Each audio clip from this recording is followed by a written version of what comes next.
এই দেশ আমাদের, এই দেশ বাংলাদেশ আমাদের। এবং কে বলল যে বিদেশে গেলে বাঙালি লিখতে হয়? না, আপনার পাসপোর্টের মধ্যেও বাংলাদেশি আছে, কাজে আপনি বাংলাদেশিটাই লিখবেন, বাঙালি নয়। কাজে মনে রাখবেন যে এটা হলো বাংলাদেশ এবং আপনারা সকলেই সেই দেশের নাগরিক। এটাই আমাদের আসল পরিচয়। যে আমি আমার বক্তব্য দীর্ঘায়িত না করে, আপনি জানেন যে আমার শারীরিক অসুস্থতার জন্যই আমি আসতে পারছিলাম না, তারপরেও শুনলাম আপনারা বসে আছেন, তখন আমাকে বাধ্য হয়েই, আপনারা এত কষ্ট করেছেন, দূর দূরান্ত থেকে এসছেন, সেজন্য আমি এসেছি আপনাদের জন্য।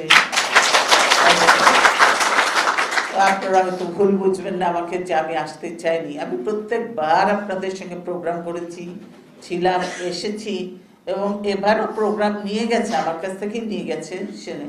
কিন্তু আমার অসুখ হতে আমি বেশ 5-6 দিন ধরে আমি